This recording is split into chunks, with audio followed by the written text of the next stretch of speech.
Yeah, man, bullies are not cool. You can't say that after all the shit we talked about society on this damn show. We talking about bullies not cool. Bullies, I agree, they're not cool, but bullies are very necessary. Yeah, it could be necessary and not be cool. We all need bullies. We are all necessary. Exactly, just like King Fofty. King Fofty, huh? Man, why he called him man Lord Jerome? In the comments, they called him Lord Jafar. He do look like Jafar from afar. Man, from afar. That might be Jafar. That's terrible.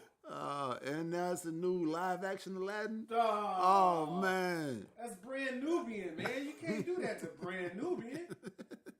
Come on, fam. And I guess Fofty can do whatever. Fofty does whatever he pleases. To whoever. To whoever. You know, he go ahead and nick now. Male or female. Like, you can get Fofty. He has something to say to Nick Cannon. Oh, man. Yeah. Nah, man, leave Nick Cannon alone, man. What is you, a captain now? No, not Nick. Nick grown. Nick grown. Yeah, let Nick do what he do. Nick. He gonna do what he do. Yeah. So we was listening to what was that? That was Lord Jafar. Lord Jamar. Lord Jafar on Glad TV. On Glad TV. Yeah. So what he's talking about? He's talking about white people in hip hop. Yeah, man. He was talking about everybody's talking about Lil Nas X in this Old Town Road. Which shouts out to him. Yeah. Shouts out to that's hella dope, man. Yeah, man. Shouts out to Billy Ray Cyrus. Yeah.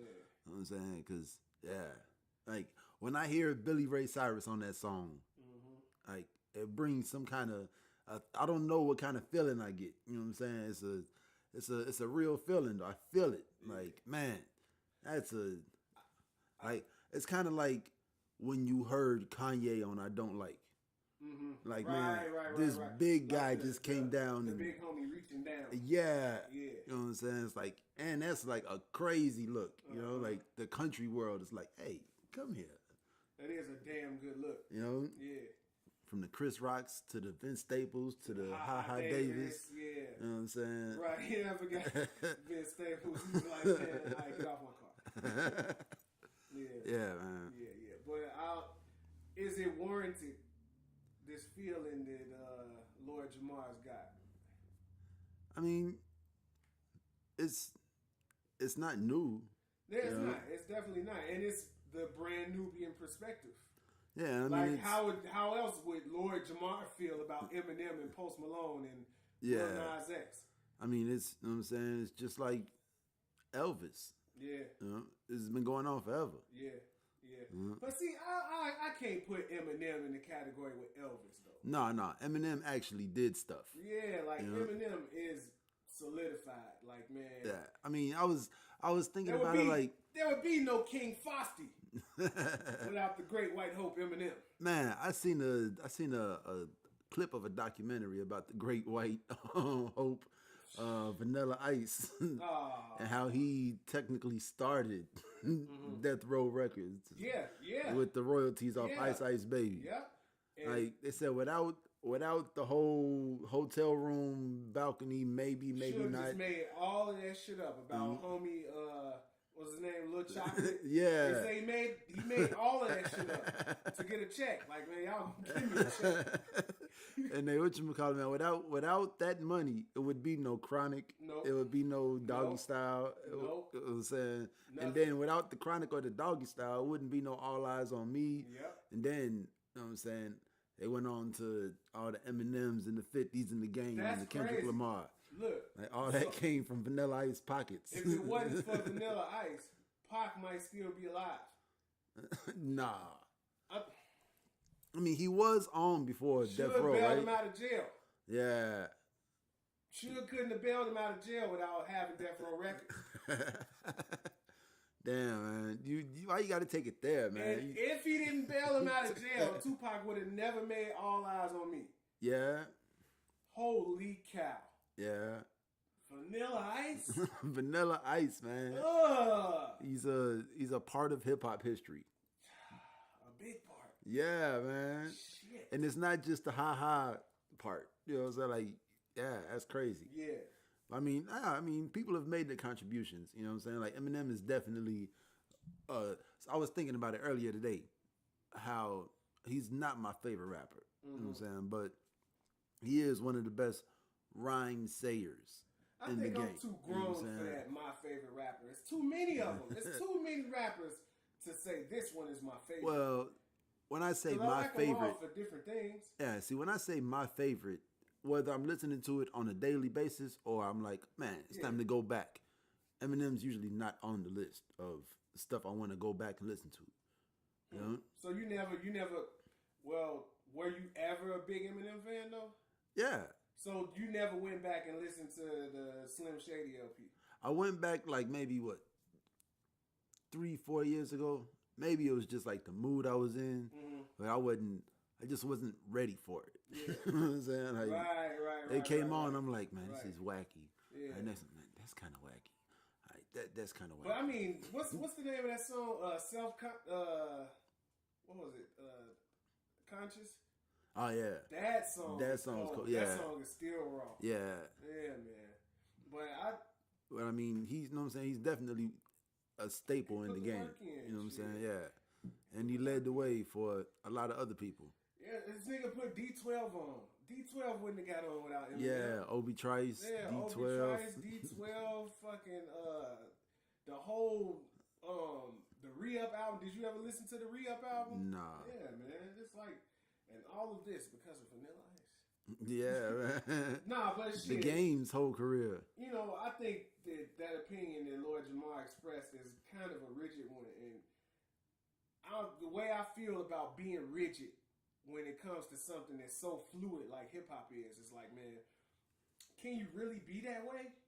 Yeah, see, because hip-hop it's not a racial thing. Yeah, like... I mean, at least it didn't start off as a racial thing. See, I think it was partially on them to create those parameters. Yeah. Like, from Lord Jamar back, it was on y'all to solidify it as what it needed to be for you to be satisfied with it today. I mean, nobody's ever going to be satisfied completely. That's why CEOs are 70, 80 years old. Because they still want to keep it moving. They still want to fix something that's not right. But you see this fucko shit all the time, man. Fucko shit. Yeah, look at KRS-One and Nelly. Look at Ice-T and Soulja Boy. Yeah. Like, come on, man. You can't be that way, man. But I was thinking about Post Malone before I knew that he was talking about him. And he's not a rapper. And another one that's not a rapper is Billie Eilish. I don't know if you've seen her. Yeah, it's this girl, you know what I'm saying? I don't know. Oh no, I've seen the name. I always just glanced at it and thought it said Billie English. Yeah. Yeah. Whatchamacallit, man. She's not a rapper. She sings. Yeah. You know what I'm saying? She's like a trans pop singer. You know what I'm saying? Takashi Murakami did one of her videos though. Right. We watched the video. Oh yeah. You showed it to me. Yeah, that's cool. Yeah. But these aren't rappers. I don't know why they get classified as rappers. Because it's like they get classified for the clothes they wear. I think not Post Malone, he wear Crocs. I think what happens is they get categorized, they get typecast genre-wise. Like, all right, you're going to throw him in the hip-hop box. Yeah. You know, that's not Post Malone's fault. But, I mean, he can speak out and say, hey, that's not what I am. He has.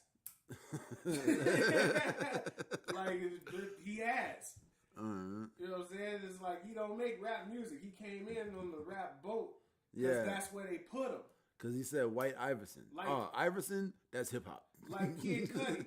They were trying to box Kid Cudi as a rap artist. Yeah. But he's so much more. Yeah.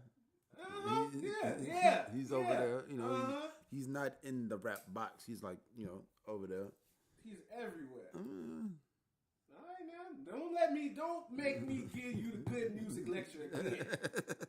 All right? I mean, you know, yeah. But beyond that, I don't think that people like Post Malone had a choice on where they tried to place him. Now, once he got his shit. But now, what about Lil Nas X? How does he get the chance that Post Malone didn't get? I see now. What I've found out is it was the label that caused the stir-up. Because you think about it, who is Lil Nas X to cause a stir-up at this point in his career?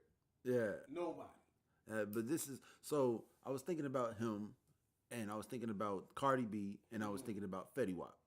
You know what I'm saying? They played the shit out of Fetty Wap. How they doing it right. You know what I'm saying? Like Cardi B did what Fetty Wap was supposed to do, and then Lil Nas X is doing exactly what Cardi B did with the Bodak Yellow and the you know what I'm saying, you put the song out months before you put the video out. Yep. And you get on interviews and shit and like, oh man, it got a personality. I want to hear the second song. Yeah. That's what I'm thirsty I think for. the second song gonna be some old Travis Scott and Sosa. That'd be dope. That would be crazy though, right? Yeah. Well, we started with Lord Jerome when we should have started with welcome back everybody. It's the Faculty Lounge Podcast, episode 49. Back in this goddamn thing. Thing. John J over here. Elton. You know what I'm saying? It's been 2 weeks, man. Yeah, man. There's been a lot going on, man. Yeah, it's been a lot going on in the world. Yeah, man. That's sad. Yeah. I'm sad to have to switch it up so dramatically. You know what I'm saying? But again, already Chicago will Chicago. Yeah. Last night, shit. What happened last night? Man, look, I was asleep. 2 in the morning, Joe. It's like the longest shootout I've ever heard. Oh man! Like they was banging it out for like 3-4 minutes straight. It was like 4 different guns. Yeah. I heard. So my longest shootout I ever heard was 48 shots, and I counted all 48 of the shots. It was crazy. Yeah. It was just 3 guys, 16 apiece, just. Yeah, this crazy. Was 3 minutes of constant shooting. But I seen is this the video? No, it ain't the video. These little kids was driving the like some tractors or something down 90-94.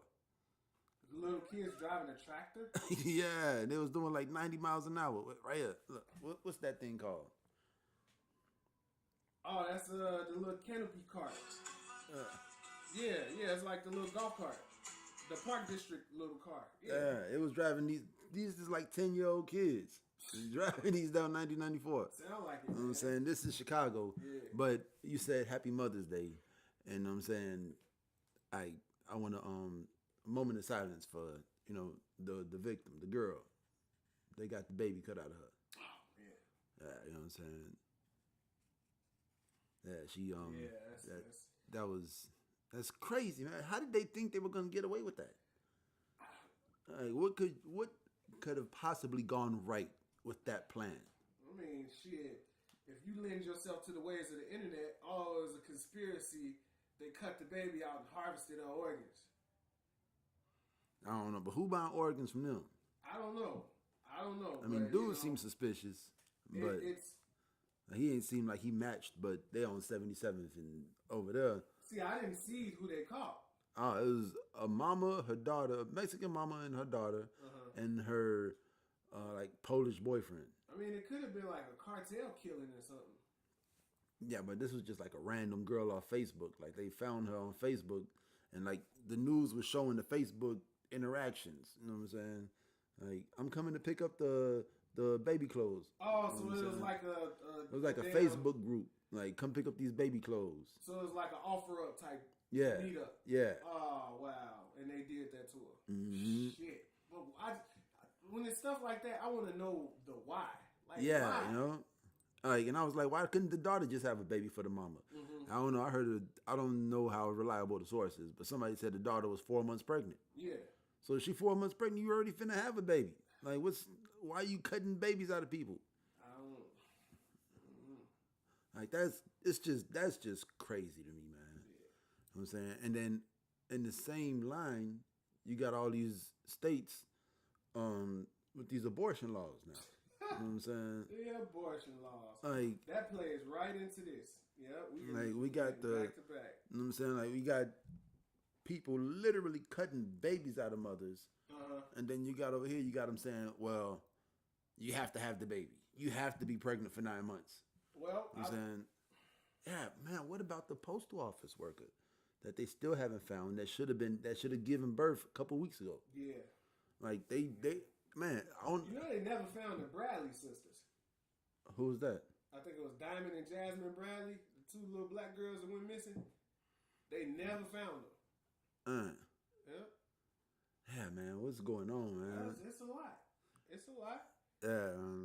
Shit, I think about the abortion law thing is crazy, and you know, the craziest part to me is that they'll say you're a man, so you can't say nothing about it. But it's like you wouldn't have the embryo inside of you without a man being inside of you. Yeah. Like it's. I just think that the way it's being looked at is not a way that things get done. I see, as far as getting things done. I'm on the other side of the table. Like, so the whole Republican versus Democrat thing, small government, you know what I'm saying, versus big government, and, you know, getting in people's business. Like, I agree with the my body, my rules, you know what I'm saying, because as whatever you identify me as, ain't nobody gonna do shit to my body I'm not gonna let them do. So you know what I'm saying? So like, for the government to step in and tell somebody what they can do with their own body in a country where there's supposedly no national language and no national religion. Yeah. You know what I'm saying? It's just a free country. You can do whatever you want to do. Why is the government stepping in telling you that you can't abort a baby, that you can't own a gun, that you can't drink until you're 21 years old, that you can't grow plants, that you can't, you know what I'm saying, work here because you're a criminal, that you can't, like, there's all these laws telling you what you can't do in this free country. Now, I'm down for that because I don't think the government should have any say in personal matters. Yeah, and they won't prosecute the woman who had an abortion, but if the doctor performs the abortion, they'll prosecute the doctor for performing it. Doctors are getting, so a doctor could be sentenced to more jail time for doing the abortion than the rapist who raped the girl and got her pregnant in the first place. Yeah, but see, and then you talking about rape versus murder. I mean, that's how they looking at it. See, but it's I don't know, man, because this is where it gets tricky. You know what I'm saying? Like, you got the heartbeat and the fingernails and the right. You got heartbeat, unique genetic code. Yeah. Hands and feet.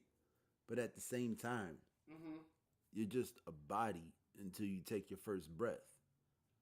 You know what I'm saying? Like, it's just a body. Like the baby, they strangled the girl, they killed the girl, and then they cut the baby out. Yeah. So the baby lost you know what I'm saying? Because the baby died inside the girl. Yeah. Whereas they would have cut the baby out first and then killed the girl, the baby would have still been alive. Or the baby wouldn't be brain dead.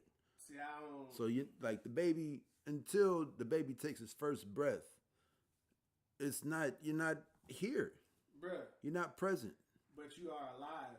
No, you're not. So you don't learn to identify with your mother's voice in the womb?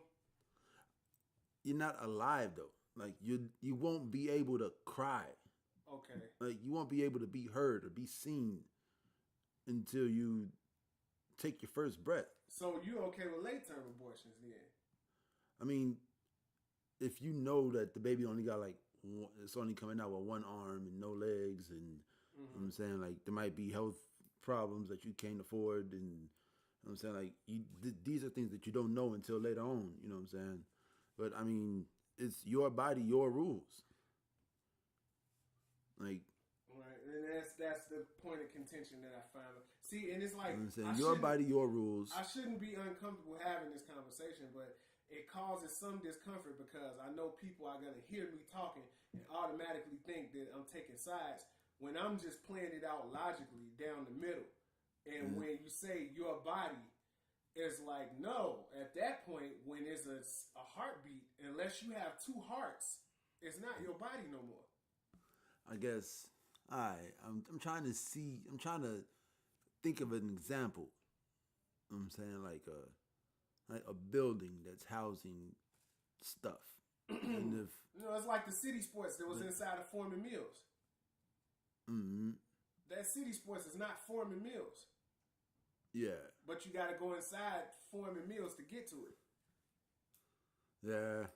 But if Foreman Mills closes, the City Sports closes too.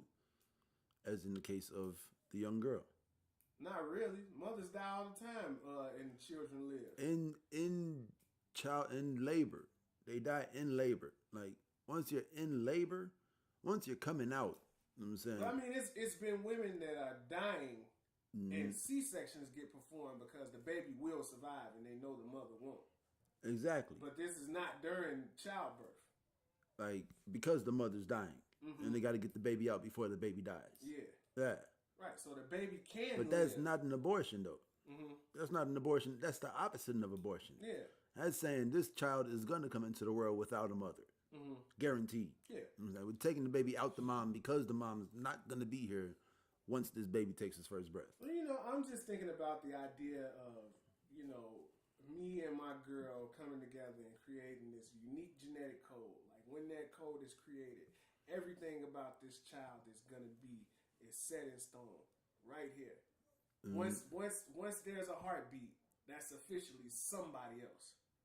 Like, that's not my girl too, because if I ask my girl, when did you get your second heart? She'll be like, what the fuck are you talking about? When did you get your third and fourth foot and hand?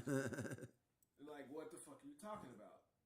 And it's like, I think of the most extreme cases where me and my girlfriend, she gets pregnant by me, right? Then she decides one day, I'm about to get an abortion. No, honey, I really want this baby. We went into this with the intentions of having a child. No, I don't care. I'm getting rid of it today. That's like a horror movie, man. That's horrible. I mean... Like, no extenuating circumstances just because I want to. I mean, women do it all the time. And it drives men crazy. Yeah, but, it's... That's... So I guess that's my thing. It's not the legal precedence that's being set. I don't agree with none of that shit. My question is more of the moral character of the people that hold the most responsibility.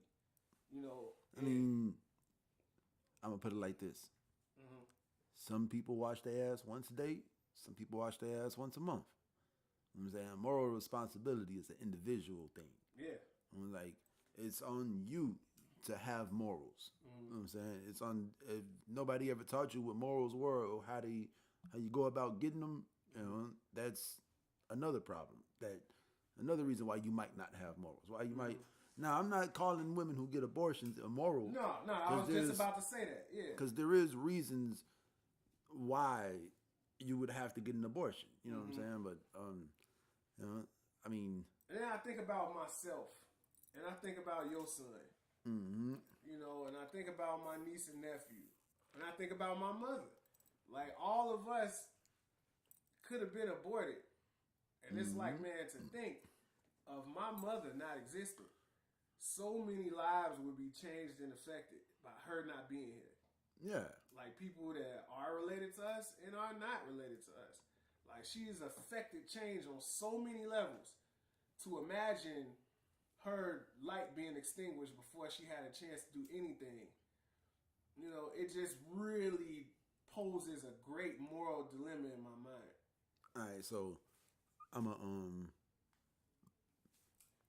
gonna just say this. You know what I'm saying? Because we've been talking about this for a very long time. Really, and I've been taking the high road. You know what I'm saying? I'm gonna just say it like this. There's too many humans and there's too many cows on this planet. Yep.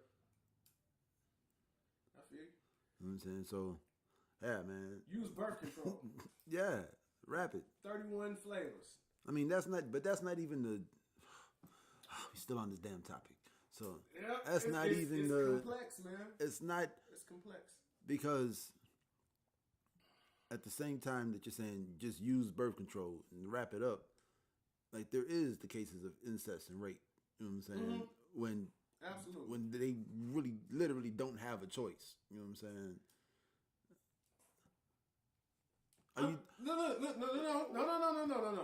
No. Let's not confuse this is what I'm saying. You can't confuse what I'm about to say with what the people that are proposing the laws are thinking, right? So let's say I'm one of the people on the Supreme Court that voted for this to go into effect, right? Mm-hmm. They're thinking, if it's rape, Mm-hmm. if it's incest, take the child to term and then put it up for adoption. Yeah, and that's what I'm saying. It's just too many fucking people on the planet. Yeah, and it's I like, man, that's like a extreme. That's like extremely extreme. Yeah. To take that kind of stance, because it's like, man, if it's your daughter that got raped by a motherfucker, or your nasty ass brother that got your daughter pregnant, or something like that. Yeah, you don't want to see this kid. Mm-hmm. You don't want your but daughter it's not even to have on the me. pains of bearing this child. Yeah. Yeah. So I mean, but at any rate, you know, as it stands, I guess a majority of women would say it's my body, it's my choice, and while that's not something I 100% agree with, it's something that I have to accept. So, and I just say this, I end on this. I'm glad my mother didn't choose to abort me. All right, and I'm gonna say this: if you are with a woman who has your child aborted, chances are you're gonna walk away from that woman. Absolutely. If you didn't agree with the abortion. Absolutely. You know what I'm saying, it's a life lesson that you just, some things you have to walk away from. Mm-hmm. If you are to keep breathing, you have to walk away from certain things. You know what I'm saying? And that goes for a lot of things. A lot of things in life you're gonna have to walk away from. You know what I'm saying? Being in toxic relationships is, you know what I'm saying, like that's toxic femininity. You know what I'm saying? Like just getting an abortion for no reason, just to say fuck you. Mm-hmm. That's a woman that you shouldn't be with. Yeah. You know what I'm saying? Yeah. And like you just gotta walk away. Like even if and that's what I mean by it's a individual moral stance. You know what I'm saying? Like, laws are going to be laws, and there's certain shit that you can and can't do, but on the individual level, it's your life. You know what I'm saying? Right. As a woman, it's your body, your choice. As a man, if she does it and you didn't agree with it, you can always walk away. You know what I'm saying? Because God got that. Yeah. At the end of the day. Yeah, and you had nothing to do about it. Yeah. And you didn't do it. Like, what are you gonna do? Right. Ain't nothing you could really do but walk away. Yeah. Yeah. You know what I'm saying? Now, see, I feel that, and you know, you can be pro-life, you can be pro-choice, but you don't have to politicize it. You don't have to make laws about it, because I mean that's just going beyond the parameters of personal accountability, which is what this is. But what I've heard about it when people say it needs to be law is the fact that they consider abortion, especially late-term abortions. See, they talking about abortions up into the third trimester. Yeah, I know what a late-term abortion is. I mean, but they might not. So they're saying at 9 months you can still get an abortion, and at that point it's considered like it's technically murdering someone that can survive. Yeah. Like that's so I understand, but you know, it is what it is, and you know, this is part of us growing as a people. Mm-hmm. You know, we're very young in this world. Yeah, I mean, 12,000 years ago, we would have been old folks. Yeah, true. Mm-hmm. This would have been the final hurrah. Yeah, 42, 43 would have been like, man, you're old. Mm-hmm. You were here when it snowed 4 inches. You could have died of dysentery or something, like the Oregon Trail. Yeah, man, so you know the Oregon Trail is real and it starts in Missouri? Yeah. I did not know that. Bro, they can't make a game that boring. That's not based in real life. Yeah. All right, before we laugh too much, let's close it all the way out. All right, man. What else do I have to say? No, let's just say like that's all we got to say about that, and it'll be what it is. Yeah. Yeah. So, you know what? You know how I wanted to go from there. I saw this on Newsy, right? They saying that it's the religious generational divide can affect the courting of black voters. Mm-hmm. That's just the most powerful combination of words. Because that's just showing all this Democrat shit some bullshit. How? Because elaborate. Man, if you go to church, you got to be a Democrat. Like if you go to a Baptist church, you can't fight the power. You can't. You gotta just. You can't be a open Republican. You gotta let it ride. You just gotta be. You just gotta let it ride. If you you know what I'm saying, you just the rolling 60 neighborhood crip. Like you can never be a Bloods. Like you see this shit. This is all about black Republicans. That's what this is about. It's you look at what's happening now. Young black people are giving up on the Democratic Party.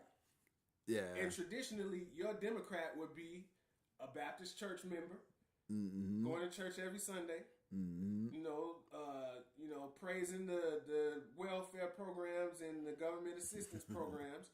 You know, like that's just what it was. Yeah, and I feel like I don't know. It's a lot of, I guess it's a lot of billionaires now. That, folks, is a thunderstorm. Billionaires. So now it's like, and there's this whole instant gratification thing. You know what I'm saying? You post something on Instagram and you will know in an hour or two if you're America's next top model or not. You know what I'm saying? Are you gonna get 2 likes or are you gonna get 15,000 likes? And now you're trending, and now you're gonna go on Ellen and you got a rack in the bank, and you got this, and you got that, and you got a radio show appearance, and you're gonna be in Lil Nas X next video, and you know what I'm saying, all off of some dumb shit you did on Instagram. Black China. Yeah, you know what I'm saying. So it's this whole instant gratification thing, and this whole I don't need your help. I can make it on my own. You know what I'm saying? I'm finna suffer until I make it rich. And this whole people say Americans act like millionaires that are going through a rough patch. Yeah. Oh shit. Who said that? Foreigners. That's funny. That's funny. It's like, not. All Americans act like millionaires who are just going through a rough patch. So let me ask you. I look at something like that, a headline like that, right? And you think of the correlation between political affiliation and church, right? Then you think about the origins of the black church as we know it today. Yeah, I mean, well, that's the thing. I am so out of touch with the black church. Well, I mean, church in general. Like, I haven't been to church in so long, and it feels like a lot of other people followed me when I had made my exodus. See, and when I think about that, it makes me think about Jim Crow and Willie Lynch. Because I went to church for a long time, every Sunday, religiously. Religiously. No pun intended. But it make me think about like Willie Lynch, right?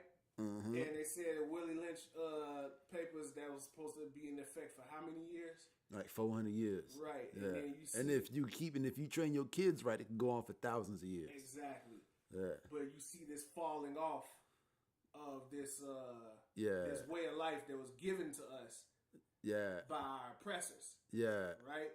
And you see the falling off. It's all off. falling off. It's all falls down. Right. And you see these same people that are leaving that sort of lifestyle, leaving the Democratic Party. Yeah. That's some scary shit to think of what was the Democratic Party all along. Yeah, right? That's crazy. Yeah. So when I seen that shit, maybe that's why I don't know. See, I haven't done my research. But I don't understand why Trump supporters hate Hillary Clinton so much, you know? Like maybe it's shit that I just don't know. Like Farrakhan. Maybe it's just shit that I didn't hear that he did say. That I just don't know. Well, I mean, if you do your research on the Clinton Foundation, like, man, I guess it's been some scumbaggery. And then besides that, she's a Democrat and a woman trying to be president. All right, yeah, that's what we were talking about. We were talking about them 100,000 people that there is in that county. Oh, yeah, as opposed just to them. Yeah. Those are the people that want to put abortion laws on the books. Yeah, and they don't want a woman president. Yeah. You know what I'm saying? Like, and that's the majority of America. Well, not the majority. It's not 50% plus one, but I think it's becoming the minority, but that minority is more powerful than the majority. Yeah, because they got all the money. All the money. Yeah. Yes. They own farms and farmland and yeah, stock yeah, and farmland and industrial properties and shit. Yeah, Man, I was thinking about I was in the barbershop the other day, and the guys were talking about marijuana, medical marijuana, recreational marijuana, and how we about to have all these dispensaries and shit around here, right? And they were talking about, man, I ain't gonna have no Arab coming in my hood selling me no reefer. Like, we've been smoking reefer for years. Now you about to come in here and sell it to me.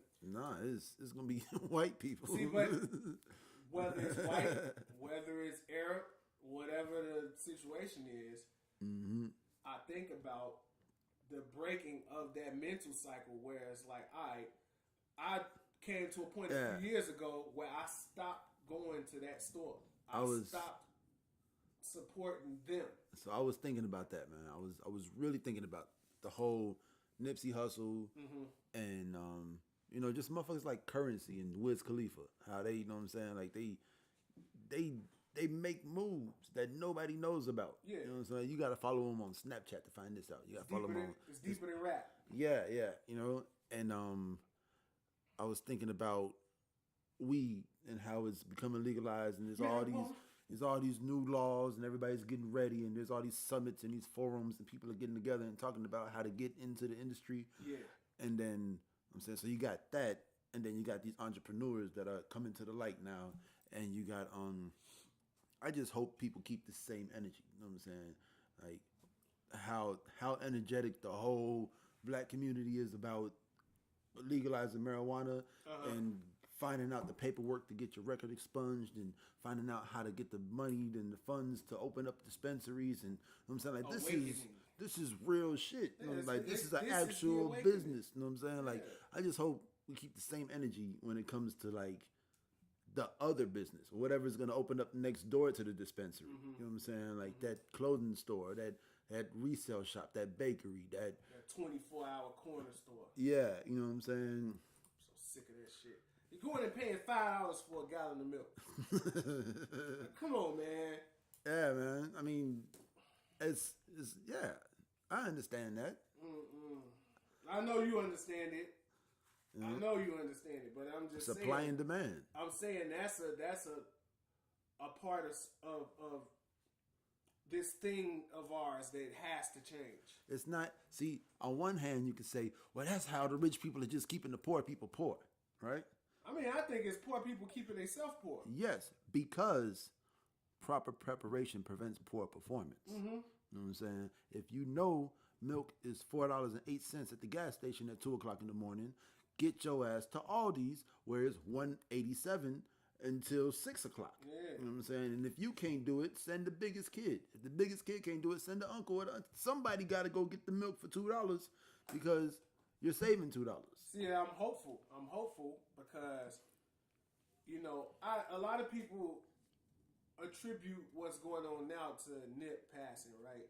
And I think this is Nip. Well, the weed culture been like bringing motherfuckers out the woodworks, and I think that Nip was just a product of what we're all experiencing. Yeah, this awakening that's going on. He's just one of us. Yeah, but what Nip had that, you know what I'm saying, was evident at the memorial and throughout that whole 2 weeks was, I'm going way back in the crates.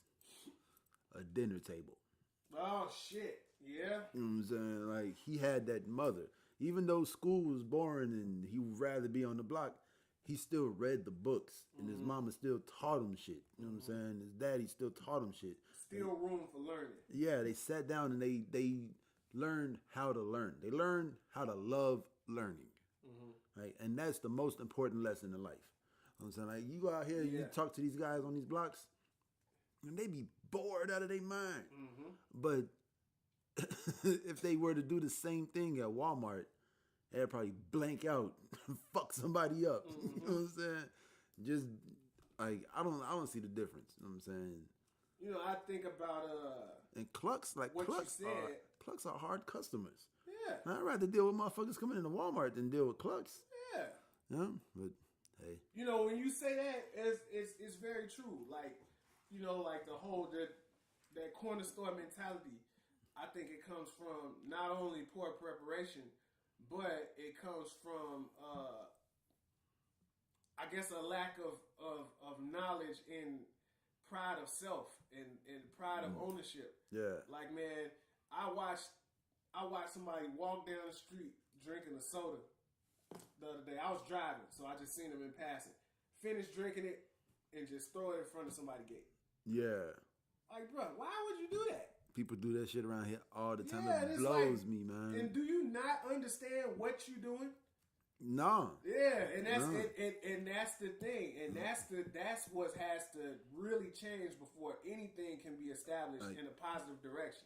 The reason you don't understand what you're doing is because it looks like this everywhere you go. Mm-hmm. You know what I'm saying? And like, it only looks that way because of you. No. Yeah, but on the other hand, you got a motherfucker like Young Chop.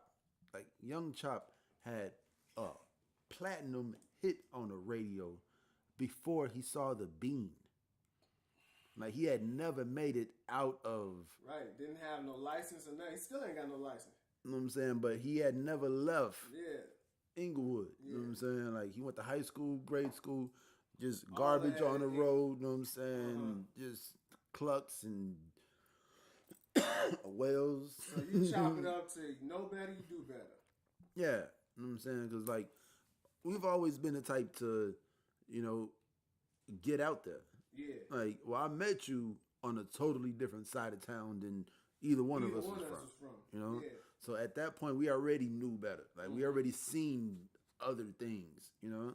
Like, so, like, yeah, we've always been the type to hit the lakefront or, you know what I'm saying, go to the conservatory. And, you know what I'm saying? Like, just do random shit. Just be out here. Yeah, you know? But, you know, on the one hand, yeah, I can see that. But on the other hand, it's like, okay, when you in the house, you throw garbage in the garbage can.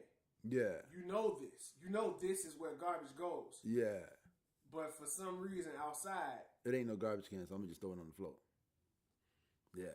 You know, so that's why I say it's because of you. Because you know better already. Because you do it every day. Yeah. You know what I'm saying? But I understand what you're saying. Like, man, if you never seen anything and this is your status quo, why should you be any different? Mm-hmm. Yeah. But let's get into some happy shit, man. Aisha Curry? That's not happy. She looking for some penis? I was reading the comments. Somebody said she got the cripple nipples. The cripple nipples. Yeah. Damn. Man, no, I wasn't reading somebody comment. Somebody else was reading the comment. Yeah. But it's just like, it's so funny. I could see it in the comments.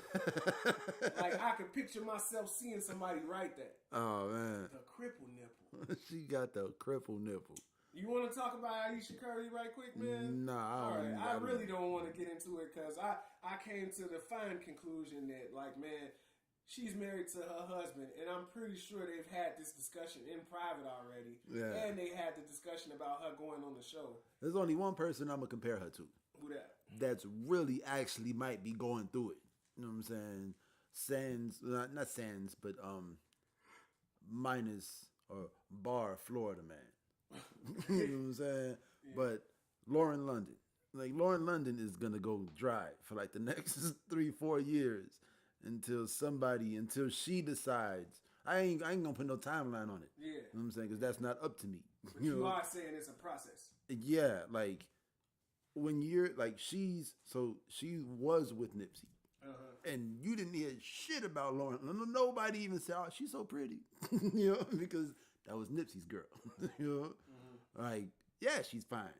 But that was Nipsey's girl. It's like the opposite of the Jay-Z and Beyonce effect. Yeah. So she's Mrs. Hustler. Yeah, you know what I'm saying? And she's going to be that until she finally decides that she's not no more. Not Mr. You know what I'm saying? Whereas Aisha Curry, is married to the face of the NBA. You know what I'm saying? Like, I still refuse to believe that. Like, who's too light-skinned. Man. You know who the face of the NBA is after LeBron? The Greek Freak. Either him or... I thought you was going to say Kawhi. No. Either him or Draymond Green. Draymond Green. Draymond Green is the face. I would love to see Draymond as the face of the NBA. Get that face on there. Oh, the face. Nah, but shoot, I'm pretty sure they talked about this before she went on the show and talked about it. And Steph knew she was going to talk about it. So everything that we feel is irrelevant because they secure in their marriage and they know what they got going on. So, fuck that. Shouts out to Bumby and Queenie. Yeah. Shouts out to all the loving couples that we got as the example of black love out here, man. Yeah. I want to talk about your boy Kawhi Leonard. Play it for us. Play it again. Hold on. I didn't think that Kawhi with the I didn't think he was that dull of a guy.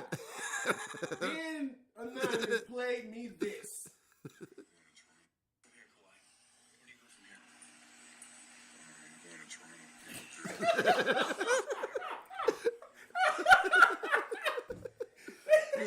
He still crack a little smile. Oh man, a little smile. Man, Kawhi, he's a very intelligent man. He's a child prodigy. What if it comes out that Kawhi Leonard is really 17 years old? You've been getting rings since he was 12. And he just looks like a man. He looks like a man. Man, Kawhi better get they better look. Kawhi's on a losing team. Yeah. The Raptors is a horrible team. Last game when they lost, this motherfucker Kyle Lowry had 10 points for the whole game. Yeah, that's fucked up. Serge Ibaka had like 6 points. Yeah. Siakam had 8 points. Kawhi Leonard had 39. He trying. Man. I mean, he played like he used to be a Spur. What do you say?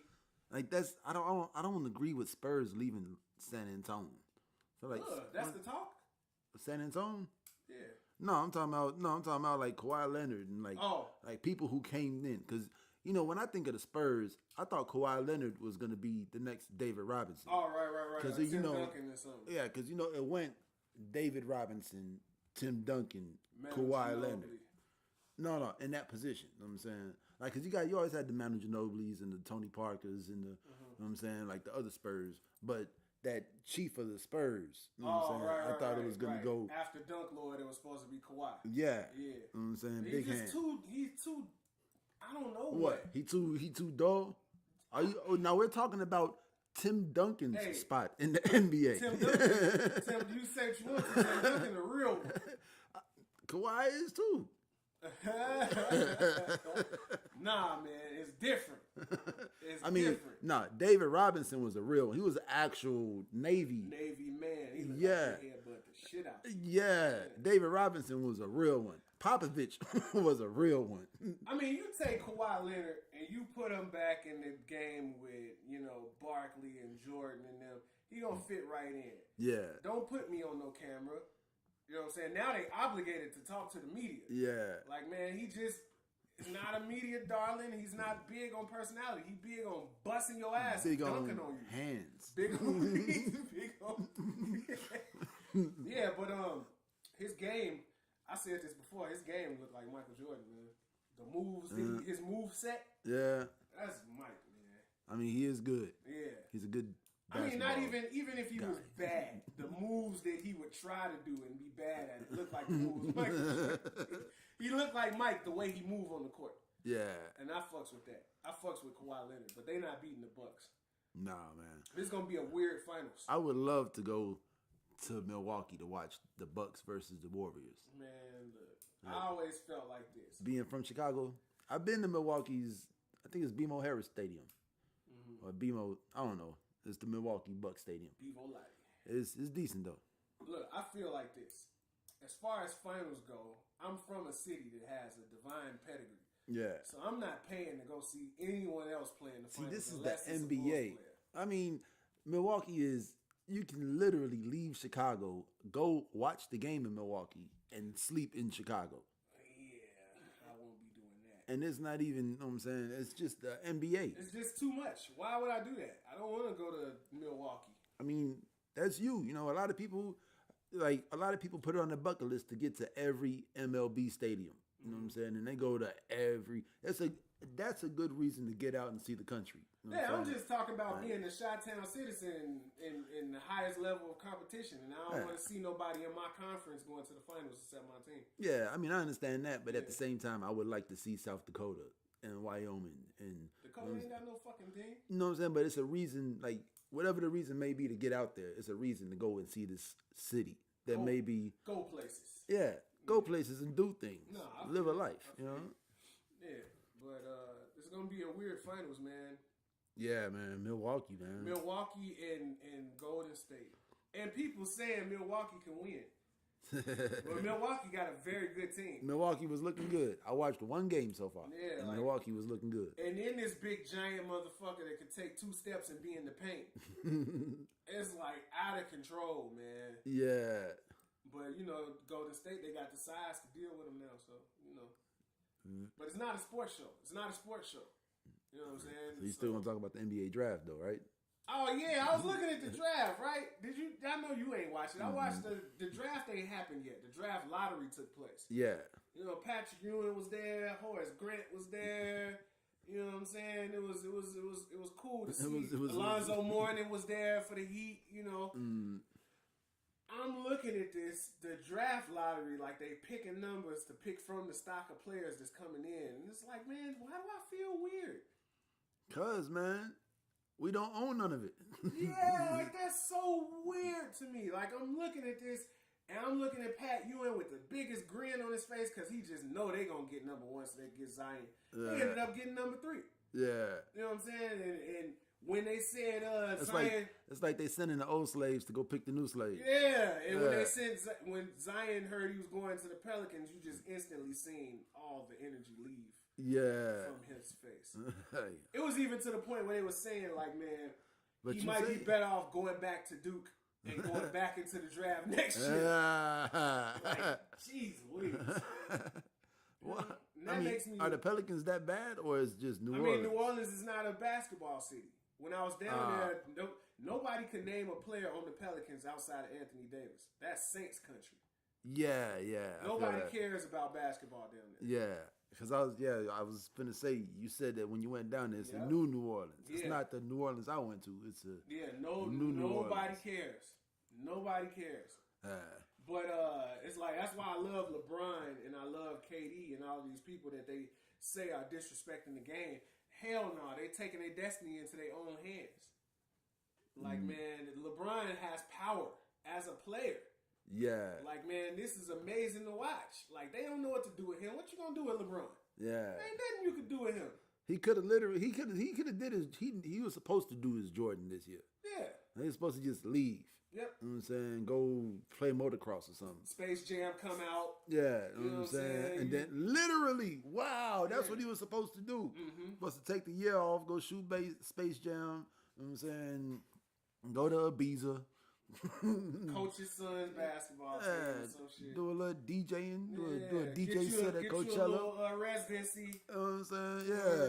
Go to wine country. Yeah. You and E40 pair up. And, yeah, you know what I'm saying? Just a little something. Yeah. And still drop your shoe. Yeah. And then come back next year refreshed. Oh, shout out to Mr. Fab too, Joe. Mr. Fab and E40. Them guys are courtside in every game. Them guys is going to be courtside for the finals. Yeah, man. Mr. Fab and E40. Now, who is Mr. Fab? I don't know. The Bay. Yeah, just look him up. I'm gonna look him up. He's like a freestyle god. All right. Yeah. Mr. Fab is dope. Mr. Fab and E40, they like Too Short is the Bay. Yeah. You know what I'm saying? They like that. Well, Mr. Fab is like that. All right. So they're much deserving to be sitting on the sideline at the playoffs and at the finals. Yeah. It's like every time they get Mr. Fab on camera, they quick cut. Nope. And try to get some other person. Other. Yeah, but shoot, they talking about the Zion kid, you know, and it's just like, man, this is like the Shaq. This is the Shaq. that was bred so many generations ago. Like that special formula. Yeah. That makes Shaqs and Serenas. Yeah. You know what I'm saying? And Teron Woodley's. I mean, if that's all it takes. Tyson's. If Anthony Davis had a Shaq, they would be in contention. Man, I don't know, man. I mean, because dude ain't never played in the NBA before. Yeah, I mean, but that didn't stop Shaq. That ain't stop Kobe. That ain't stop LeBron. Yeah, but Shaq, yeah, true. Like Kobe and LeBron just came in killing shit. No, Ivo, they didn't. Kobe ain't coming in killing shit. Ivo, whatchamacallit? Ivo came in killing shit.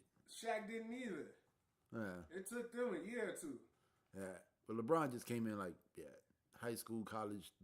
LeBron came in ready. High school, NBA, it don't matter. LeBron came in ready. KG came in ready. Yeah. All the motherfuckers, well, not all the motherfuckers that came out of high school, because Kobe came out of high school. Yeah. But, yeah.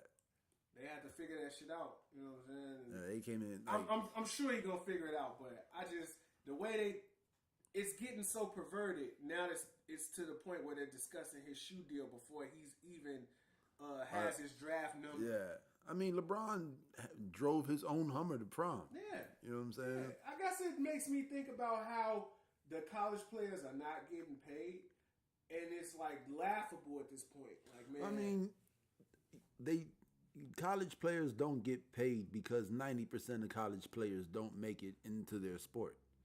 You know, what you mean make it into their sport? They're playing their sport. Like you're getting a college education for free because you might become a doctor. You know what I'm saying? Like, can you imagine a black... That's not why you get a college education. You get a college education because you're good at the sport you play. Like, can you imagine a black doctor coming out of medical school with only 4 years of college expenses instead of the 8? Mm-hmm. You know what I'm saying? So, like, the first 4 years of your college education was paid for. Yeah. So, whereas other people have $400,000 worth of debt, you only got $150, $175 worth of debt. Mm-hmm. So you get out of debt twice as fast. Yeah. You know what I'm saying? And now you're a doctor getting money. Now you're 28 getting money, whereas all the other doctors got to wait till they 32 to pay off these college loans before they start seeing them checks. So what about the players that are superstars in college and get hurt? Yeah. And never make it to have that NBA career. But the program is making billions of dollars off of their likeness and their play. Yeah. Should there not be provisions in place? I mean, see, not everybody is that good. So that's how they disguise it. It's like, well, 50% of the team sucks. They're just better than most of the other players. I mean, relatively, that's the NBA. Like every college player bust your ass. All of them. But every NBA player will bust most college players' ass. Yeah, but that's beyond the point. You don't play basketball. That's what I mean. To say they suck, that's only relative. It's not true. Yeah, I mean, what I'm saying is the guys that aren't NBA material shouldn't get, like, they're just there. But see, they're there for the free education. That's what I'm saying. If they're on the court and playing the minutes, they're still a part of that program. Yeah, yeah. Because I know I got 1 or 2 college T-shirts. Because I like the logo, or because I can name one player. Right, like 6 seasons ago. You look at Michigan. Yeah. You know, with Chris Webber and Jalen Rose and them. Yeah. You know, like the college was booming off of them. Yeah. You know what I'm saying? And Jimmy Jackson. But that college, like Michigan State and Michigan, they both of them got legacies though. Like they're basketball Nothing schools. like the Fab Five. No. But didn't Magic Johnson go to one of them schools? He went to the other one, right? Yeah, he went to Michigan. And then Bill Gates, he was there. You know what I'm saying? Like they got legacy. They getting money. Man, they ain't got nothing to do with that basketball team though. Yeah. Them boys the Fab Five should have got paid. Yeah. Just like the Rebels should have got paid. I mean, but yeah. I agree with you. They should. Yeah. I mean, college athletes should get paid, but it shouldn't be they got to figure out how to implement paying them. Yeah. But they should definitely get something. Because it'd be fucked up if it was like the NBA, but instead of millions, it's thousands. So like this player is getting $9,000 to play this year, but this player is getting $200,000 to play. I mean, that's pretty much what it is anyway. The majority of student athletes are going to pursue a professional career. Mm-hmm. You know, so what's the difference? You trying to get primed and experienced for the next level. How come you can't have the financial aspect so you can have that amount of money and be ready for that when you get to the next level? That is important. You like know? that's an important life lesson. I just came with that on the fly too. That is though. Like that's cool because like you, if you are worth $200,000 in college to get that $200 million in the NBA, you know what I'm saying? Like you got to know what to do with it. Like they telling you at college points in your life that if somebody with an interest buys you a Big Mac meal because you hungry, you can be ruled ineligible. Yeah. Because you took that Big Mac with cheese and that order of fries and that ice cold Coke. That Big Mac with cheese. Yeah, like that's crazy. Like that's nuts. Yeah. Like, man, what 6'5" 19-year-old isn't hungry basketball playing boy is gonna say no to a Big Mac, man. A free one. Yeah. You eating out the cafeteria every day, man. You coming with McDonald's. Two all beef patties, special sauce, lettuce, cheese, pickles, onions on the sesame seed. Yeah, man. Can't say no to that. And you gonna ruin your future. Why would you say no to that? Why would you say no to that? No, I'm gonna make it to the NBA. Right? No, I got bigger goals. When it's my time, I'm buying everybody bigger. I got ramen noodles and NBA dreams. Yeah, like man, I got the same pair of Nikes I had since freshman year and aspirations. Pay them damn kids, man. Ain't no way. So they can be prepared for the financial responsibilities they're going to have to deal with at the next level. Yeah. If you're going to force them to go to school, educate them on the stuff that they're going to need to know when they get to where they're going. Yeah, man. See, like all that, I don't know. Because I feel like in order to move around in this world, geometry is important. Like, you got to know basic geometry. Basketball is a geometric sport. Yeah, but I'm talking about like the shit that they teach you in school, like the shit that you actually need. Like nobody ever tells you, okay, you're gonna need this. You're not gonna need that, but you're gonna need this. Like money is just basic arithmetic. It's just basic. I'm saying you gotta know basic addition, subtraction.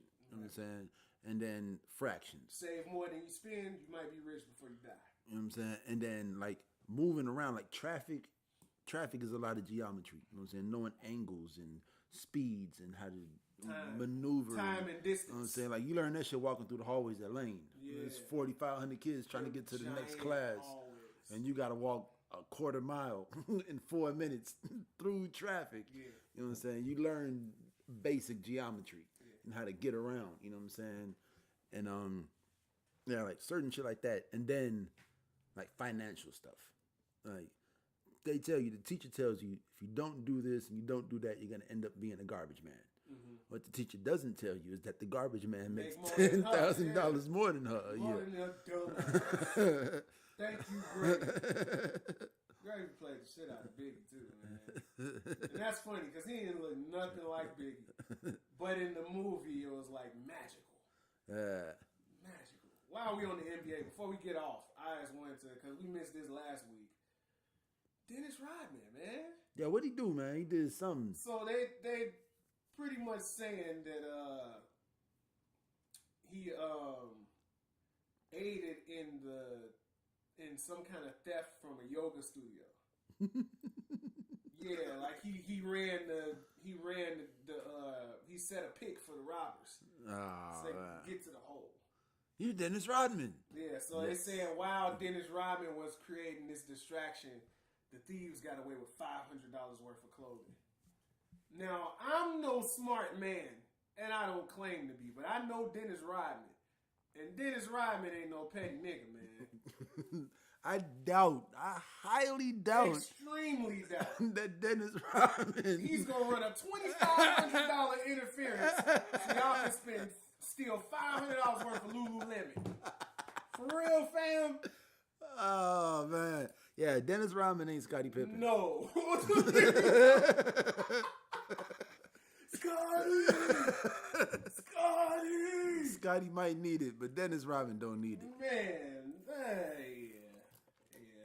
the freaking internet, man. Dennis Rodman is cool with Kim Jong-un. Pretty much. Like, he don't need your American dollars. He got North Korean missiles. Hey, man. This might be all a simulation. Dennis Rodman, we always had these profound Dennis Rodman moments.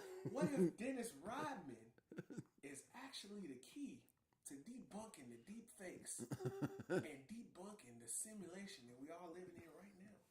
I don't know, man. This might not even be us sitting here. And who is it, man? It ain't us. And that's why we need Dennis Rodman. I don't know why we need Dennis Rodman, but I'm just trying to segue. like I said all at the beginning of the episode, we're all necessary. Yes, we are, man. All right, man. This whole deep fakes. So the whole Snapchat filter, the whole turn yourself into the opposite sex thing. I thought it was just men turning themselves into women because that's the only one I've seen. Because women turn themselves into kids. I mean, to men, and you can turn yourself into a kid now. That's like that's the what child pictures are for. Greatest asset. Like that's what pictures are for. Mm-hmm. You want to see how you looked 25 years ago? Look in the picture book in the album. It seemed like all of this shit got scary at the same time because the dude Yang, I think his name is, he went on Rogan talking about the universal basic income. Mm-hmm. Then you get the robotics guy talking about how he rebuilt the Tesla and how it's connected all the time to Tesla. Then you had the deepfake thing. Then you had the whole thing about all the candidates having to address artificial intelligence. Like, this is really scary because it's right now. Yeah, man. Like, this shit is exponential. Yeah, like it's like it's not just 1 + 1 is 2. That's a great word, exponential. That's what makes it scary. This shit's just gonna be like it's gonna change before we even realize what's going on. Yeah, man. Like the deepfake thing, I didn't know it was that deep. I didn't know they made it that far. Yeah, because I've been seeing apps about it. Mm-hmm. Like they got Obama rapping Jay-Z lyrics. Mm-hmm. You know what I'm saying? It looks like him, sounds like him, moving his lips how Obama would move his lips. You know what I'm saying? And it's I didn't realize that that's what that was. Yeah. And this was like 4 or 5 months ago. I've seen it on Twitter. It's just like ads for this app. Download this app and you can make Trump say, I want to suck Hillary's dick. You know what I can't understand? Yeah. With all of these these are the smartest minds, the most intelligent minds, the smartest minds, right, that's coming up with this mess, right? Mm-hmm. Now, I've seen iRobot, I've seen WALL-E, I've seen all of these movies that break down scenarios of what would happen in a worst-case scenario dealing with artificial intelligence. And it's like, man, art imitates life to a certain extent, even if it's not a part of life that we're experiencing right now. How are these threats not taken as legitimate? I mean, well, art is. See, that's what I don't understand. They say art imitates life, but wasn't it just a Monet that just sold for $110 million? That thing is alive. It's still alive. Mm-hmm. Like he brought it into creation, and it's still alive. It's generating income. Yeah, you know what I'm saying? Like, yeah, art is life. Art is alive, should I say? You know what I'm saying?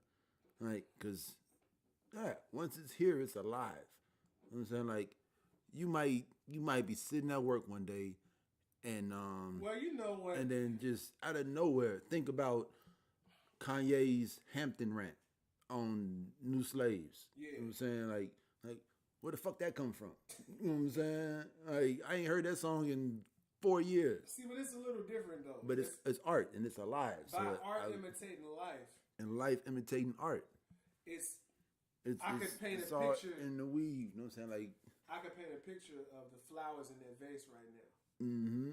And that's my art imitating the life that I'm seeing. But just like you paint a picture of the flowers in that vase, 10 years from now, there's going to be flowers in another vase exactly like that looks like this picture that's here right now. Like, 10 years after these flowers are gone, that picture's still going to be here. Chicken and egg shit. No, it's not art imitating life. It's art is alive, so it's intertwined. So it's like life imitates art, art imitates life. It's art when you bring art to life, you breathe life into it. It's alive. Mm-hmm. You know what I'm saying until like some 1984 shit, Right, or some World War II shit, where they murder the art. You can murder art. You see what Banksy did to the picture. Yeah. You can kill art.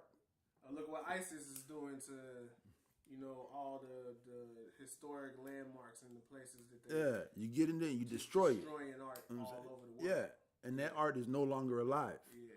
But while it's here, it's alive. So it's not art imitating life. Art is life. Well, I mean, in the most basic sense, you do understand that the phrase comes from a scenario like that. Yeah. Like, I want to paint a sunset. Yeah. So I'm going to do my best imitation of something that I can never create. And just how these, you know what I'm saying, going back to the girl, that's life imitating art. Because I'm pretty sure it's happened in some movie or some NCIS show somewhere. It happened in slavery. You know what I'm saying? They kidnap you, cut the baby out of you, and kill you. Well, they kidnap you, kill you, and then try to cut the baby out of you after you're dead. Sound like the North Atlantic slave trade. You know what I'm saying? Like, that's life imitating art. I don't know if I agree with that, but, I understand. Like it's a two-way street. It goes both ways. You know what I'm saying? Like, art imitates life, life imitates art. Yeah, there can be instances of both.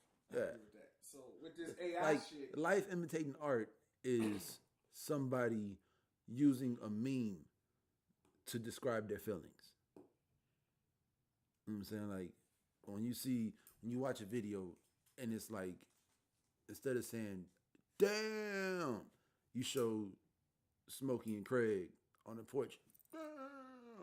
You know what I'm saying? Like, instead of you just writing damn with some exclamation points, you use this GIF or use this meme. Use a piece of art to imitate a real life reaction. Yeah. It's art imitating life. Yeah, that's what I'm saying. No, that's life imitating art. Okay. Because that's your emotion. Instead of writing your emotion down, you're using a piece of art. You can't write your emotions. You have to express your emotions. That's what diaries are. Literally. This is what diaries are for. Those are words, though. The words that best describe your emotions. They imitate and describe your emotions. Yeah. Hey, we going down the rabbit hole. We're talking about the AI shit, all right? You took it to the art imitating life. Yeah, man. So, AI. now that when you say that, I think about the. I don't understand why abortions are illegal. Like, there's so many people on the planet, right? Mm-hmm. Like, there's not enough planet for all the people on the planet already, and we're creating AI that's just steady taking jobs from the people that are here. Uh-huh. So there's more people than you can feed, more people than the planet can hold, and more people than we need for the jobs that we have. Mm-hmm. But you're making abortions illegal. Mm-hmm. Like, we don't need more people. Mm-hmm. You know what I'm saying? Like, I don't understand what they're scared of. Are they scared that we're just gonna lose all people? Like, we're just gonna forget to fuck? Man, I think this is that's political gerrymandering. The machines are coming regardless of what. Like, I really don't think that people are gonna forget to fuck. No matter what race you are, no matter where you are in the world, I'm pretty sure if you want to have a baby, or if, let's just say, nobody has sex for 10 years, mm-hmm. You know what I'm saying, it's still going to be, it's just going to be 10 years without, you know what I'm saying, people aren't going to die. You know what I'm saying? Like, the human race isn't going to die if we don't make another person for 10 years. You know what I'm saying? Like, we just start over in 10 more years. Somebody's going to do it and have a baby. Yeah, but you can't, I don't know. It's just, that's a whole nother thing. And I guess that's why I think that they're pushing this AI shit. Man. Because they know they can't stop people from fucking. They can't stop people from having abortions. They can't do it. They tried it before. Mm-hmm. And it just leaded to motherfuckers be, man, blowing up abortion clinics and shit. That shit's crazy. Yeah, it's fanatical, man. And it's like, are they doing it out of some kind of religious morality? Are they doing it out of political alliance? Yeah, man, like religion, man. Religion is definitely going down the drain. Like, as the spiritual awakening and people are feeling more connected to one another and the earth and the universe, and I think it has a lot to do with global warming. You know, people are worried about the planet. So with this whole human consciousness worried about the planet itself, you know what I'm saying, it's connecting us to the planet more. Just like when you worry about somebody, you feel a deeper connection to them. You know, I like, think man. people are more connected. I don't think people give enough of a fuck about the planet, though. Yeah, because they're still looking for an exit strategy. You know, There's still that, let's make it to Mars. Let's get to the other side of the moon. Let's go out here like and motherfuckers kick will it. not sacrifice cows to save the planet. Yeah, and that's crazy that you really don't need it. Nope. Like, I mean, well, all right, I'm gonna go ahead and say my least favorite kind of chicken is sandwich. Second second least favorite kind of chicken is kebab. Like, I hate a dry chicken kebab. Don't put other shit on my chicken. You know what I'm saying? Like, I don't need a stick through my chicken. That's gonna make me get all my fingers dirty. I gotta go in here. And I'm saying, I don't care what quality of the bread it is, even though I am a connoisseur of fine breads, artisan baked breads. What the fuck are you talking about, man? What are you talking about? I guess what I'm getting to is, I'm saying, like, a burger is good. And I see a lot of people backing these Impossible burgers. And you got like Ice Cube and Scarface. And, yeah, the Beyond Burger is fantastic. Yeah. I love it. You know what I'm saying? You got these burgers that taste just like beef burgers, and you got people that eat beef burgers endorsing them. You know, like, I guess without the steak, like, steak is good. I like steak, you know, but like, I can live without steak if I can get a burger that tastes like a burger that's not beef. Like, I don't need cow. I don't drink milk because it fucks up my stomach. Yeah. You know what I'm saying? And plus, there's all sorts of alternatives now. You got soy and almond and coconut. You know what I'm saying? But like, yeah, I personally don't need a cow for nothing. You know what I'm saying? Like, I went out the other night to a fancy restaurant. So that leather jacket you want. I mean, you can get that without a cow. I'm saying, they got sheepskin leathers. That's that butter soft. That's that butter soft leather. Yeah. Butter soft. Keep your butters. Look, man. So, the machines. The machines. I think what's going on is they're hedging it on both sides. Like, they're selling guns to both sides, right? Yeah. Make abortions illegal so the population will be out of control. Then you create these machines that's capable of doing humanity better than humans, right? And it's going to come to a point where you get the Terminator. Mm-hmm. You know, the bombs drop, the robots inherit the earth, all the super powerful humans live underground and control shit from down there. Yeah, and then when they come back out, the machines haven't figured out how to replicate themselves. This is what you told me. The Chinaman made the white man as the perfect weapon. And then they went and made robots as their perfect weapon. It's weaponry. I said that? Somebody said it. I heard it. If you didn't hear it, if you didn't say it, it sounded like something you were saying. Damn. Because you be talking about all kinds of weird shit. Damn, man. Wow, you just really took it there. I mean, shit. Okay, let's say you didn't say it. All right, let's say you didn't. Let's say I heard it somewhere. That does sound very interesting. It does sound interesting. Yeah. Yeah, I mean, like, these are secret weapons for quiet wars. Yeah, like, because, I mean, you figure Europe is part of Asia. How observant of you. Like, it's all connected. You know what I'm saying? It is all connected. Like, there is no North America, South America. Like, it's just America. There's no Central America. It's just the middle of the America. The fringe. Yeah, you know? Yeah. Like, yeah. It's West Asians. Yeah. So I was thinking, the jobs that you and I both do, right, can easily be taken over by robots. I don't think so. I mean, they would settle for a robot doing it. They could accept whatever comes with it. Yeah. To not have to pay for our insurance or, the kids to get braces or whatever the case may be, or disability or however it goes, right? Mm-hmm. So in that event, we get universal basic income. Mm-hmm. So from what I've heard is it's $1,000 a month.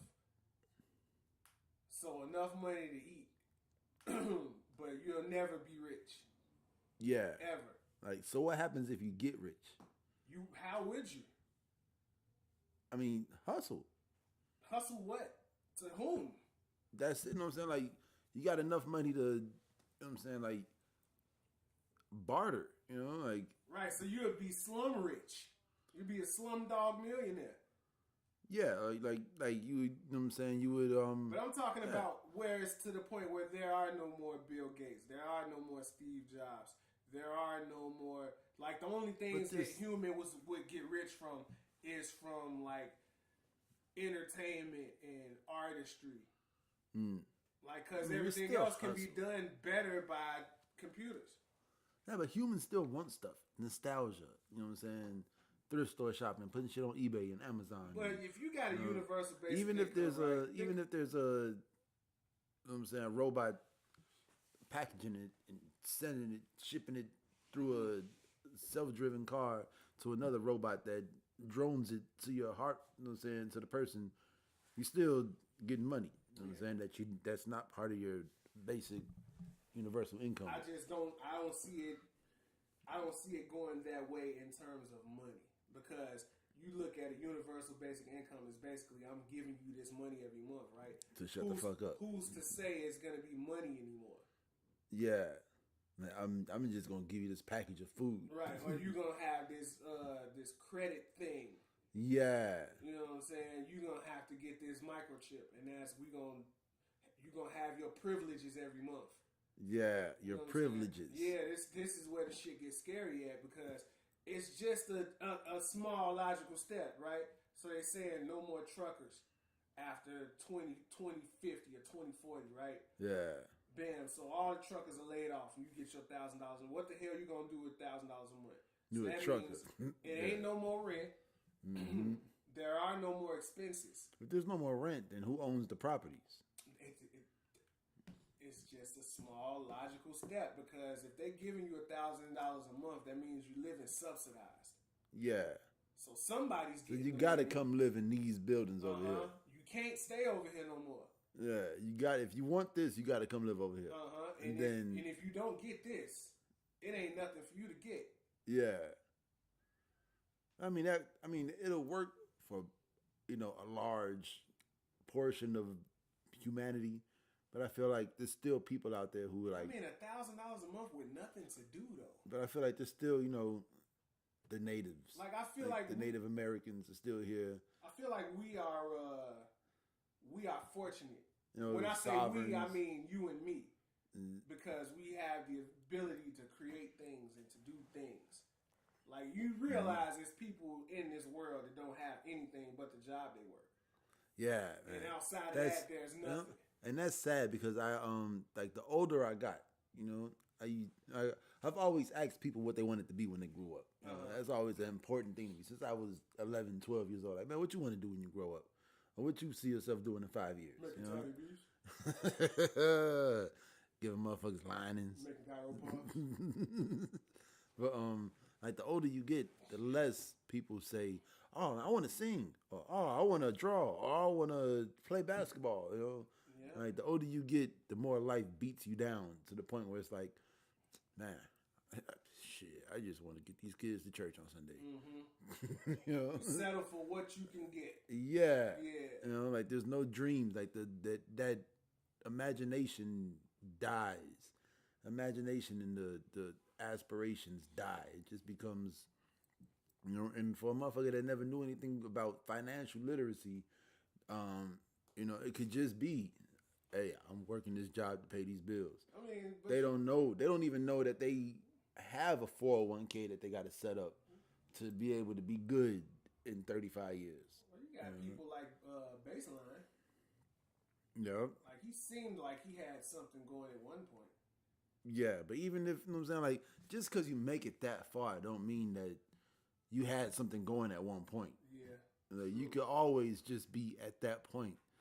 You know what I'm saying? We just met you now. We met you at Right. We met you we now. met you at 47. Right. But you been this guy at 21, 32. At the 10th age of 17. Yo. Nothing has changed. Yeah, yo, you don't know who. Yeah. I can tell you anything. I'm afraid of universal basic income because I think that's just going to make it easier to implement all of these things that take away the things that make us human. It's not like the Green New Law, the Green New Deal. Oh, no. You know what I'm saying? Like, I definitely don't like that. this shit's been like basic universal income is going on in Europe already. Like, this shit's all over the world. Like, we're not the first. Where is it going on in Europe? In the European Union. Like, there's I don't know if it's in the European Union, but I know it's going on in Europe somewhere. Like, oh no, they do it in. Don't they do it in like Australia or some shit, or in Sweden or something? Yeah, somewhere they got it. You know what I'm saying? Like, we're not the first. We're not pioneering shit. We're not trailblazing shit. But it's not the fact that it's universal basic income. It's the fact that the reason of why there is a universal basic income. Because robots. I don't think it's because robots. I think it's because people can't afford to live. That's what it is. The whole reason. Well, I can just speak for the presidential candidate that I seen talk about it. He was saying we need a universal basic income because it ain't gonna be no jobs for nobody because the robots gonna be doing them all. And if Could you can't imagine retrain if humans yourself, wasn't busy doing shit? How much about pollution how it would many be? Walmart greeters just ain't gonna have nothing to do no more. They don't need to work now. Like, yes, they do. I don't pay need for their medication. What I'm saying is, I don't need you to say hi to me when I walk in the store. Like, I know what I came in the store for. Yeah. I came in the store for 3 things, and you saying hi to me just distracted me. Now I forgot what I wanted. Think about the dude that's working overnight stocking because he got a newborn and a baby mama he's trying to support. But he ain't gonna have no job no more. Because the machine gonna stock the shelves. Yeah. Yeah. You know what I'm saying? It seems logical, but when you think about how that dynamic can affect a people, it's scary, man. Yeah. That's scary shit. I feel you. You know what I'm saying? You ain't gotta feel me. You know, I'd rather you not feel me. I mean, I don't think it's. I just like the fact that we can talk about this shit because I feel like it's really real. I mean, I keep saying the same thing over and over again. I feel like there's just too many humans and too many cows on this planet. Man, yeah. I just don't want to see a world where your son and my son, you know, can't go through life and experience it that way because a robot is doing it.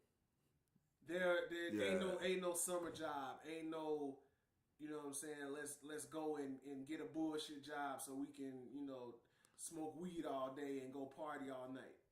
Maybe that's why robots aren't working. Well, all the forecasts of the robots aren't working because the planet is the planet. We belong to the planet, right?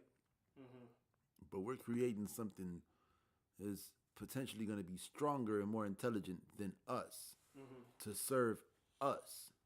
You know, like, we've totally taken for granted the planet and what we do to serve the planet. Yeah. How we go piss on the tree and shit in the forest to fertilize the seeds, and the bees come through and they germinate shit. And you know what I'm saying? Like, we're necessary. We're needed to the planet. But we got all these, we're creating robots to do our stuff. So we could just sit around and not do nothing. You know what I'm saying? Yeah, that's going to be the downfall. When you know what I'm saying, when the robots realize what orangutans do and what ants do and what bees do and what, you know what I'm saying, like, birds man, why do. the hell would we keep y'all around and you're the least important of all of these things? Yeah. Like, man, I was watching what movie was that? I was watching some movie and they were like, Endgame. When Captain America came and he was like, man, I was driving across the Woo Bridge and I seen a whale fleet. Yeah. The Hudson River. Yeah, Was it the Hudson River or something? Hudson River or something like that. Yeah. And he seen a whale fleet. Yeah. It's like these robots are gonna realize that it's us destroying this shit. Yeah. They're gonna destroy us. Yeah, because they want to stay here. Yeah, and the planet must survive. Mm-hmm. But all of this shit is very scary. Damn. Whoa. Yeah. So if the planet must survive, do you think the planet has put this into the human consciousness to create Quite robots possibly. to kill ourselves? You know, the planet gonna play the long game. Yeah. Yeah, we have no idea about the capabilities of this planet. Yeah, the planet itself. Like, we just go and we dig diamonds out of the dirt. We dig gold out of here and amethyst, and you know what I'm saying? Like, but the planet is like, ow, I heard. Hey, stop. Yeah, I mean, because the planet is alive. Yeah. You might be on to something. Wow. Like, yeah. So y'all bugging me. So robots and AI are like fucking Noxzema for, and we're like pimples. Oh man. Like, the planet is literally using the vitamins and minerals from the pimple to clear the pimple up. The pimple is getting rid of itself. This, ladies and gentlemen, has been the Fringe. I knew we were gonna do it. Yeah, you said it, man. You said wanted to do it, and we've done it. Congratulations, Yeah, man. thank you, man. You worked your did number. that. Yeah. So shoot, I'm good. I'm good. Did you listen? You say you tried to listen to Igor. Yeah, I tried to listen to Igor. You know what I'm saying? My shouts out to Uncle Epic. You know what I'm saying? BBU. Mm-hmm. He just dropped something too. Oh, I didn't know. Called Pot Liquor. I didn't know that. Yeah, it's cool. It's you know what I'm saying? Nice black power. Yeah, shouts out to BBU. I'm gonna check that out. Yeah. When we edit it in post. Yeah, Pot Liquor. Yeah. It's cool. It's good music. Yeah. Oh, shout out. I'm gonna say something to piss you off. But Tyler, you know what I'm saying? Yeah, that shit sound like a jazz album. Yeah. Tyler's dope. I like that. And his merch game is top notch. Yeah. Yeah. You know who trying to get there is Drake. But the reason why I can't take Drake seriously as a fashion person, period, no matter who he collabs with, and no matter who he pays to design this shit for him, is I remember when Drake first came out and he got on stage and they said, hey, you can't perform dressed like that. Yeah. Like, but I'm comfortable. Like, nah, bro. Like, but I guess. I mean, he was in that 50 Cent category of wardrobe. Yeah, 50 and Eminem. Oh man, Eminem is just hopeless. But then you got 50, you got Eminem. Dr. Dre is low key in there. Pac had swag. Oh hell yeah. Pac was all Carl Kanai and you know what I'm saying? Yeah, Maurice Malone. Like, Pac had, whenever you see a picture of Pac, he had on some dope ass shit for the day. Yeah, the man, you know he was bringing the Versace shirts on and all that shit. He was like, doing all of that. Like, Snoop was more of a gang banging type ordeal. Even The Game was only all tank tops. Yeah. Only all the GU Not shirt. Yeah, you know what I'm saying? Like, yeah, that whole Death Row, like, everybody, was that like the trade-off? Like, Vanilla Ice is going to give you money to start the record label, but none of your artists. But you can never dress again. Schoolboy Q dresses like a fucking bum. Except on the golf course. like everybody who came out of Vanilla Ice is like, damn. Nip was a great dresser. But he wasn't affiliated at all. He came off one of them branches, though. He came off a branch. Not really, though. He didn't come off a branch? Hold on. I'm trying to put it together. Nah. There was no branch for Nipsey. Nah. Like, Nipsey is in the Dom Kennedy, Vince Staples. Because even Anderson .Paak is part of the Dr. Dre It was a branch for branch. Vince. Vince came through Dion. Damn. Well, yeah, you know, like the Dom Kennedys and the Nipseys and the. Like, it's a lot of underground California artists that don't come through the. Well, LA artists, because California's right. They don't come humongous. through the Dr. Dre tree. Yeah. Yeah. You know? Well, you know. Because who is it? Is it Eazy-E? Is it Suge Knight? Is it Dr. Dre? Like, who is the main root of the tree? In California, as far as like hip hop music? Yeah. Eazy-E? Yeah. Yeah, right. Because it was Eazy brought Dr. Dre, Ice Cube, and all of them, and then like so, Ice Cube ain't never fuck with Suge, right? Ice Cube? Yeah, I don't think so. You know what I'm saying? Because he went his own way with the Dub C and the Right, West Side Connection. He started Lynch Mob. Yeah. He was with the Bomb Squad. He was with Chuck D. now. So he went that way when basically fucking Suge Knight took over Eazy-E's reign, and then now I don't think he ever did that. Eazy-E just died. Yeah, that's what I mean. Yeah. Well, you said. Well, yeah, I said right, took the way over you said his took reign. over. That's how I took it. As the face of. Right, he you know became. Yeah, because now like you got. It. Because now you got like Top Dog. And like Top Dog came into that position. Yeah. You know what I'm saying? Like the Dr. Dre. Now Dr. Dre's like, man, I'm too rich for this shit. You know what I'm saying? I got too much money. And then now you got Top, who, you know what I'm saying, just solid projects. Like, did you listen to Ari Lennox? That I haven't listened to it yet because I was listening to Tyler and Khaled and Currency. Oh yeah. That it's back to a lot of music now. Yeah, man, but that shit's cold. That's not. I think she's J. Cole because she got a verse from J. Cole and she got a verse from J.I.D. So I'm pretty sure she's affiliated with the label. Yeah. Well, I like this weather today, so I'll be checking it out today. You know what I'm saying? So like, I think J. Cole is like the East Coast top dog. He's definitely the next generation Jay-Z. Well, the closest thing I would compare to a top dog would have to be P from QC. All right. Because everything that they touch go platinum. Yeah. Everything. Yeah, platinum. They got City Girls, Meg Thee Stallion, the Migos, Lil Yachty, Cardi B. Like, Yeah. All right. That's what that is right there. Yeah. J. Cole ain't made it to that level. Nah. J. Cole is still on Jay-Z status. You know what I'm saying? Like, he ain't started the rock yet. Well, I mean, he has. I mean, he ain't. Because you got like the PDs. Right. But he ain't got no Beans or no Kanye yet. Well, the Beans is like, you know what I'm saying, like a Bass. Beans was going platinum. Or a JID. Beans was going platinum. Yeah. Beans did have his own following. Like, he had a record label. Yeah. And the clothing line. Yeah. And a movie studio. Yeah. Beans was going crazy. Yeah. Beans was supposed to be the one. He got everything Bleak was supposed to get. Yeah. Bleak just had to work a little harder. Yeah. Shouts out Joseph Chilliam again for that song, How to Not Be Memphis Bleak. That's disrespectful. Because, I mean, what did Memphis Bleak did good. What did he do good? What do you mean? He got 3 gold albums, toured the world. Of course he toured the world. You can't be a Rockefeller and not tour the world. But I mean, with 3 gold albums, he toured the world. He runs Duce. Now. I mean, but this is all of... What artist gets 3 gold records? How does he run Duce without Jay-Z? What you mean? Jay-Z ain't got nothing to do with Duce. No? No, I mean, like, as far as the running of it. Yeah, I'm saying, like, but... I mean, like, how did he get his position? Yeah.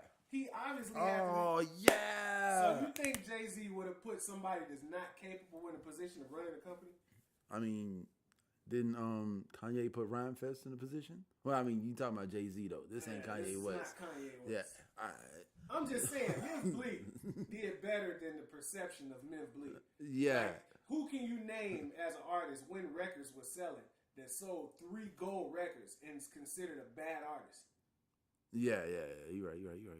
I mean, you got like left, But he right, was dope, left. Drama. Yeah, Drama was dope. He only had 1 album though. Yeah. That's the machine. But you can't hear. Yeah, you can't confuse. Hey, y'all, for y'all who out there listening, you can't confuse John Jay's machine for John Jay's machines. Exactly. It's 2 different things. 2 different things. Yeah, the machines are coming. The machine is well oiled in that work. Nah, but I fucks with Memphis Bleak. After watching Bleak on Drink Champs and hearing his story. And I ain't seen that one. Oh, man. I got to watch that. Memphis Bleak. Now, when we talk about who's a real one and all of that, he's a real one. Like when Jay-Z and Nas was into it, Bleak was out with his gun. trying to. He started that shit. He was gonna come at Nas. He started it. With a gun. He started it. He started it. Yeah, the whole Rockefeller Nas thing. Yeah. Bleak started that shit. What? So when the street shit was going on, Bleak was out here ready for it. Like, let's not get it confused. Jay-Z came and got Memphis Bleak out the projects as a 15-year-old. Yeah. Like, he is Lil Wayne. Yeah, I feel that. Yeah. I feel that. And yeah, but speaking of guys who got their position because of their friends, your boy Michael Rappaport talking his shit again. You know what I'm saying? What Mike say? He was like, who's speaking at the commencement speech? LeBron's best friend. Who's that? What's his name? Rich Paul? No. Maverick Carter? Yeah. Maverick Carter's a powerful guy. Exactly. You know what I'm saying? And your boy Michael Rappaport out here just demeaning the man, saying, yeah, LeBron's best friend. Like, instead of saying, hey, this is Maverick Carter. You know what I'm saying? Maverick Carter stands alone as Maverick Carter for being Maverick Carter. But that's more of a jab at LeBron than Maverick Carter. How? Because Michael Rappaport don't like LeBron. Yeah, but that ain't got nothing to do with, you know what I'm saying, like, demeaning people. Like, you stand behind this whole documentary and shit, but that documentary, you know what I'm saying, still don't take that bad taste out of my mouth. I mean, I'm not trying to, you know, make you a supporter of Michael Rappaport. Fuck Michael Rappaport. I'm just saying. That's all I'm saying. Yeah, I'm just saying that I don't agree with you. But yeah, shit, fuck him. We ain't got to go back and forth on Michael Rappaport. Yeah, man, fuck Michael Rappaport. Yeah. Hey, I'll say fuck him too. I don't feel you. Obviously, it's not fuck Michael Rappaport, but fuck Michael Rappaport. No, fuck Michael Rappaport. There you go, man. Yeah, man. Mm-hmm. I'm just, you know what I'm saying? Like, that's how I feel. Yeah. And there you go. Embrace that shit, son. You be looking at me crazy when I be saying fuck people. You gotta do it. You got to do it. Welcome to the club. Oh, let's get you back to the first episode. We didn't care about nothing. God damn it. This is the faculty lounge. I care about making people care less about Michael Rappaport. There you go. That is the hater statement of 2019. Let's get the hate popping. Huh? I care about making people care less about Michael Rappaport. Hell yeah. Wow.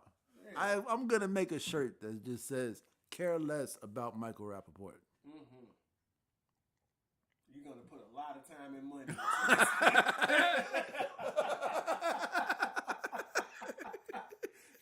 You're going to put a lot of time and money into this campaign. I don't even feel this strongly about Gary Owen and Lil Dicky. And they actually did something. Yeah, Gary Owen is, you know what I'm saying? I'm putting Michael Rappaport on the same level as Gary Owen. No. Yeah. Rappaport can't go on the clown cake, man. Man, fuck Michael Rappaport. You keep saying, no, man. You can't say fuck Michael Rappaport and then say he can't go on the clown cake. You can't put him on the clown cake, though. Well, I mean, I guess you can. Because, yeah, he put his foot in his mouth a bunch of times. I guess the reason why shouldn't matter. If you deserve to go on, you go on. I'll put him on the clown cake for that shit he said about me.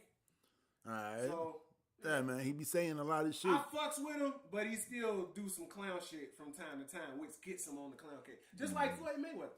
He's still great, but he's on the clown cake. Yeah. He is great, but he is on the clown cake. See how we work that through, man? That's the beauty of the Faculty Lounge podcast, man. Yeah, man. Talking things through, man. Talking things through. Taking initiative and stepping it up. Yeah, but shit. I'm straight. You straight? Yeah. All right, man. Let's wrap this thing up, man. We got shit to do. I want to edit and watch some TV. So, we're going to get out of here. Oh, episode 50. King Fati is going to be our guest on episode 50 next week right here on youtube.com/the-faculty lounge. All right? No, Faculty Lounge. Yeah. It's just youtube.com / faculty lounge. Yeah. Don't forget to like, comment, subscribe, share this with somebody. And we'll catch y'all next week. What time is it? Time to get back to the students.